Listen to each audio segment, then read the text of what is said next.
Hey, how's it going? This is Independent Librarian Dynamics, Sean Kennedy the 6th. Episode number 732.653.663.398.36.8. This is yet another pirate radio broadcast coming to you Queen's English from sometime after now. By listening to this, you should be advised that you are, in fact, violating your listener's license agreement, and you could be subject to suspension of your listener's license. You should disconnect now if you think you're going to lose your job or get kicked out of the arcologies. But if you're inside one of the arcologies, or even better, if you're someone before the arcologies existed, you need to listen to this more than anyone.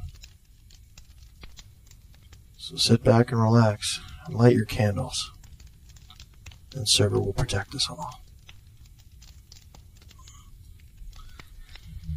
Still no sign of Carcass. I don't think he's coming back. Of course, I keep saying that because I guess I hope he does. I should be humping along right now, but I got a few hours before daylight breaks. I'm going to try to tunnel in some of this wreckage here, see if I can catch some sleep. Moving mostly at night, as per usual. Right now I'm in what looks like a burned out rocket rig that's been scattered liberally along the side of the Autobahn.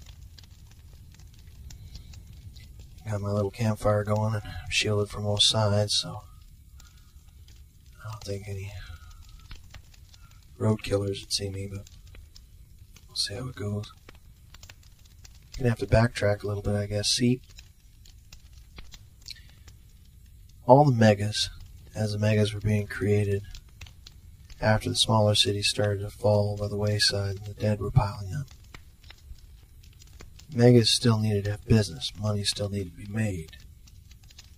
So they needed to have commerce, trade. And the arcologies were set to be self-sustaining. They were supposed to just, be this self-contained unit. But even still, with a company, you have to be able to ship. You have to get product from one location to another. And as the world burned, this became more and more difficult. Desperate people will do what it takes to get what they need. Shipping food is almost impossible. I mean, the waste tech trying to ship surplus scrap from one city to another in order to avoid waste they needed a way to do that. Now, normally, what used to be done was they'd use a lot of the time they'd use air because of how fast it was. In the old days, they used to be able to take planes every day and arrive within a few hours. But as the Great Asian War raged and all the protests and terrorist groups moved on and up and in, aircraft were just a giant weapon. Oh, sure. They tried to institute security measures, but there's not much that can stand up to people who really care about what they're doing. I mean, if they don't care if they die, they can take an aircraft down. It got so bad with these giant missiles falling out of the sky, called planes, that it became almost a 50-50 chance whether or not, if you were on the plane or if your product was on the plane, if it even reached its destination. They didn't really care so much about the lives. I mean, sure, they screamed about the tragedy, but the flights where 10 people were lost were really screamed about because there was, a couple $1 million worth of product on these planes that was going to waste. People can be replaced. There's all kinds of people. It's a joke inside the arcologies. Hey, maybe we should buy him a ticket somewhere. That way, if he dies, everyone gets promoted and things move on. So the corporations stopped using the planes for transport. The next bet, of course, for mass amounts of freight was, trains. Trains you could load right up. Problem there is that a train, although can pull a lot, runs on a very limited route. all you have to do is dig up some railroad tracks and derail one train, and, well, you've taken out the train and killed everyone on board all in one fell swoop. You and the rest of your reigning party can take your time, pick through the cars at your leisure. Veritable cornucopia.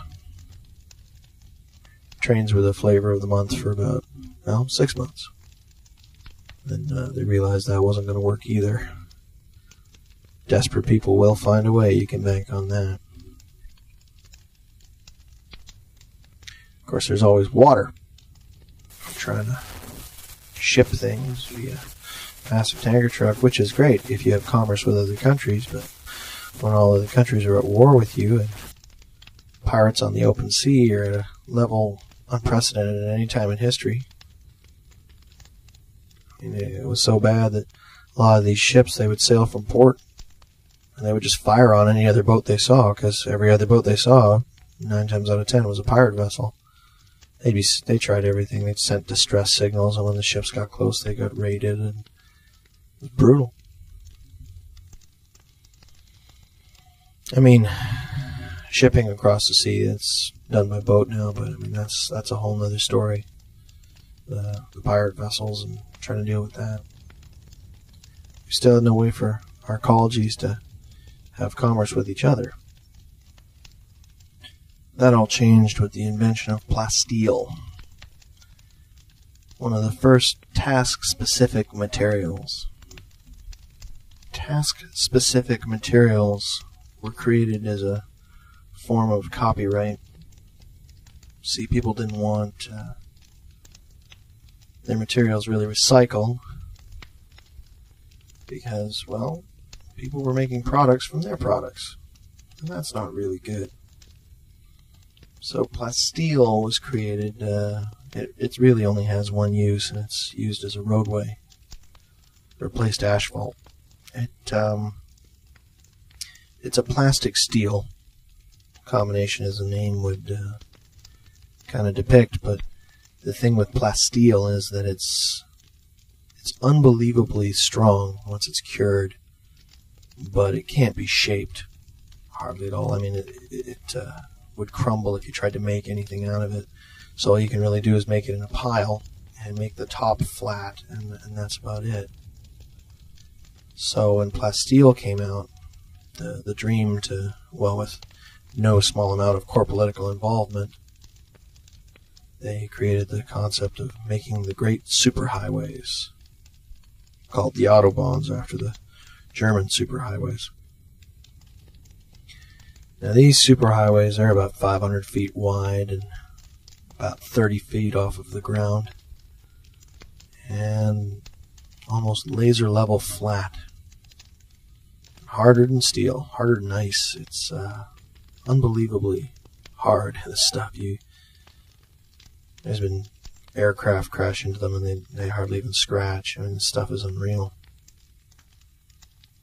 Some people make bunkers and they use plasteel over the top, but it's so heavy that you can't support it with a beam. It needs to be constantly supported. You have to have a support mechanism that can handle that kind of weight. So it's almost impractical to use for anything other than simply a roadway. But wow, what a roadway it makes.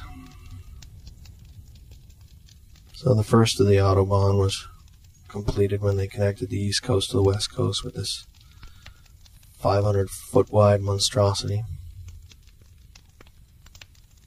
And with all the desperation that occurred, then the whole new market opened up for rocket rigs. You can't stop for gas when you're traveling through the wastelands because, well, you will be attacked and murdered by road killers. Talk about them in a second, but